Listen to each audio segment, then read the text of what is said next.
I'm Charlie Bright of Gold Derby, and today I'm speaking with recent Emmy winner Yahya Abdul-Mateen II, who plays Black Panther leader Bobby Seale in the trial of the Chicago Seven, currently on Netflix.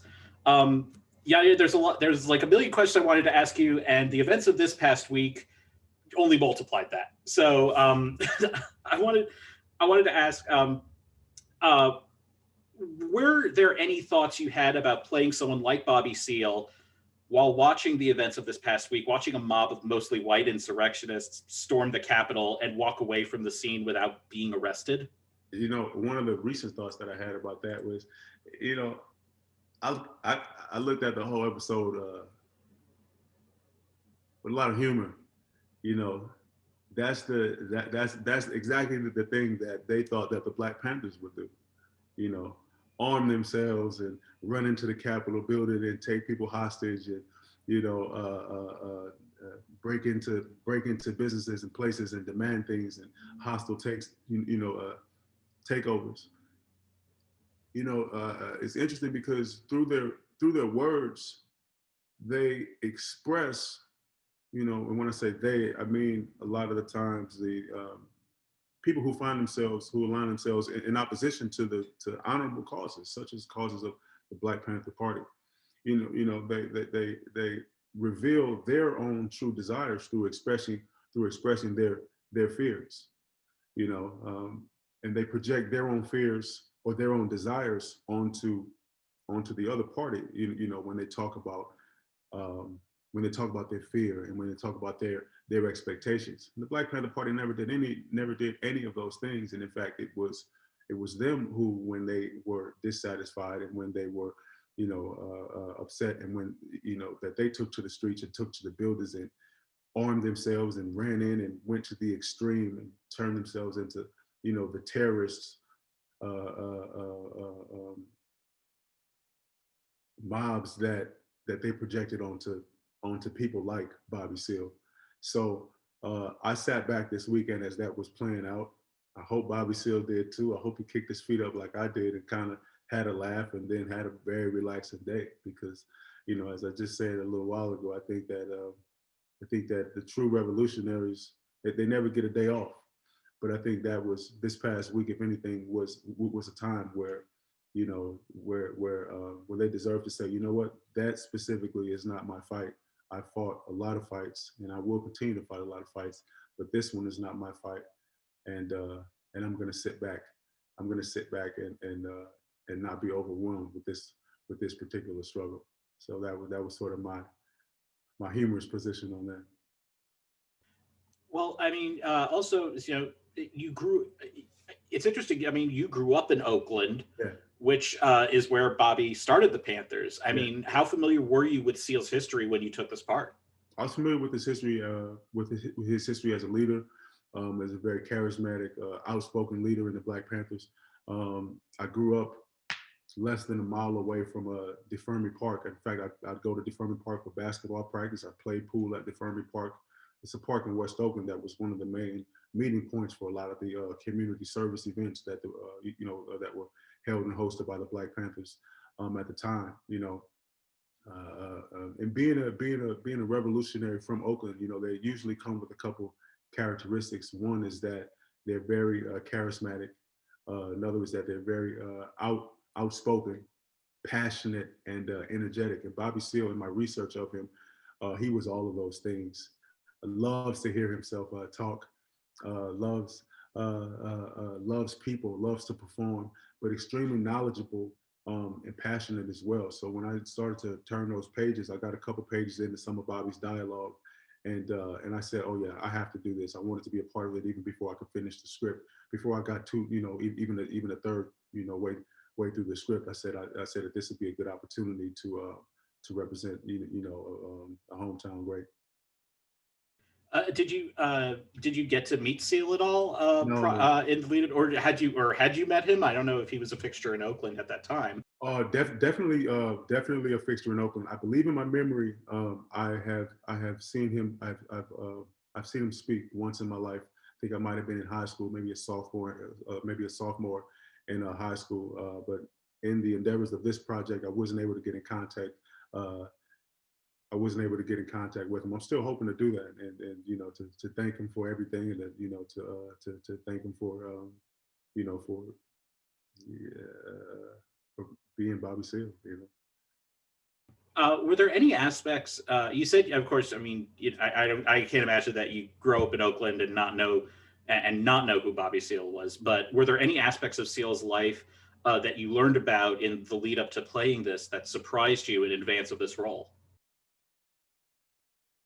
Well, I this kind of caused me to take a deeper dive into who Bobby Seale was specifically. I knew about Bobby Seale as a leader of the Black Panthers, but not much about Bobby Seale, um, the man, and how he grew up in his own personal history. Um, there was one particular interview that I keyed in my preparation, and it was an interview where he's in prison, and and he had just been out of solitary confinement, um, and he's speaking about his time in prison and about his mistreatment, or that's the occasion of the interview.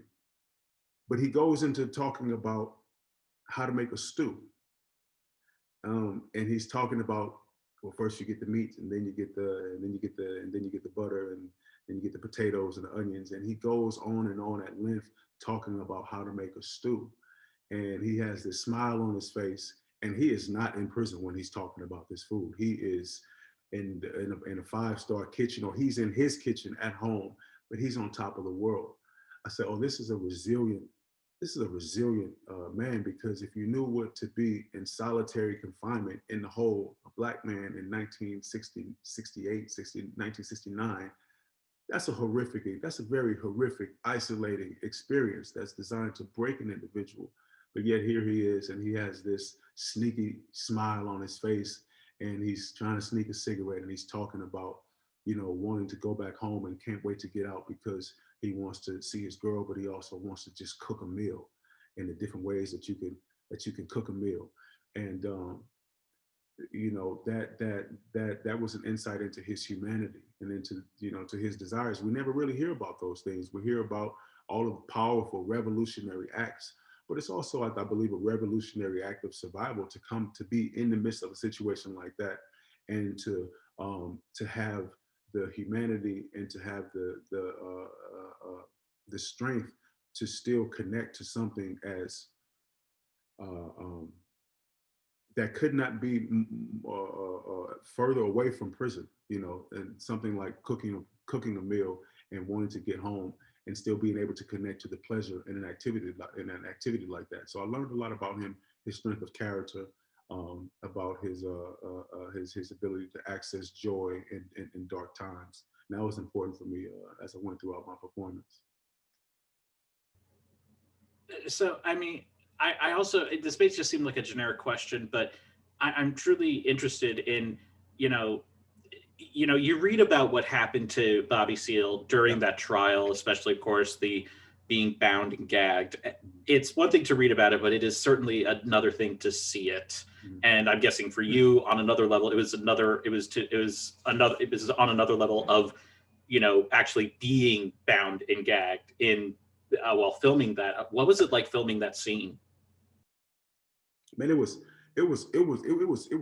harrowing. You know, it was humiliating. It was a challenge. It was difficult, but I had a job to do. You know, my job was to hold on to his humanity. You know, I think Bobby Seale, throughout that course of the trial, he was fighting for a lot of things. He was fighting for other people. He was fighting for, you know, for blacks. He was fighting for poor people being sent off to war. You know, he was fighting for, the Black Panther Party. But ultimately he was also fighting to be recognized as a human being, to be recognized as a man. And so I made sure that in that moment, I didn't want to attach my performance to an end result. I said, right now, in this moment, my job is to hold on to my manhood and to my humanity, which is about to, which someone is about to attempt to take away from me in about 3 minutes, you know? And so my job throughout that entire ordeal, you know, being punched in the gut, I'm a man. I'm being held down and, shackled to the chair. I'm still a man. Someone's holding my mouth open. I'm still a man. And as they shove the rags in his mouth, like an animal, and tied around his head and marched him out in front of everybody else. My job was to say, I'm still a man. I'm still a man. And that was the small seed that I held on to as I went throughout that, because an act like that is designed to make him feel less than human, and it's not just designed to shut him up. It's designed to break his spirit, And if you could break his spirit, I like to say that you can break anyone else's spirit, because he's a very strong-willed person, and so I made sure that was my armor, and then I said, okay, bring it on. Let's see what you got. And that's how I guess as an actor, I carry myself through those moments. And it was important that he was victorious and that he was a man throughout that entire experience. So, we are an awards site, and boy, did you have a moment this past September when you claimed the Emmy for supporting actor in a limited series for playing Dr. Manhattan in Watchmen. What was that experience like, winning that Emmy, accepting it on Zoom, and did someone bring the Emmy to your door after your speech? Man, that was wild, man. It was a wild experience. I had my whole family to the left. What you couldn't see was they were on a separate Zoom, watching on TV and watching me. I had my cousin here. I had a makeup artist who I didn't know, and I had a tech guy who I didn't know, big guy, about 6'10", who came to set up the thing. And we're just all hanging out. It was the most random thing in the world, but it was an honor. It was an honor to be a part of history in that way, for that show. And it was a really big celebration. I still don't have a trophy. I still don't have my trophy yet. It's on its way, but they can't take it from me because I already got it on the record. But the cool thing is that it'll come, and then it'll be like I got another award. Hopefully, that excitement will come back. But yeah, that was a bright, very, very bright spot in a very otherwise chaotic 2020. I was very, very gracious for that moment. Well, yeah, thank you so much for joining us. We wish you all the best during this upcoming awards season. And to all of our viewers, please like this video, smash that subscribe button, and don't forget to go to goldderby.com and use the Gold Derby app to make your predictions and see if you can outsmart the top prognosticators in Hollywood.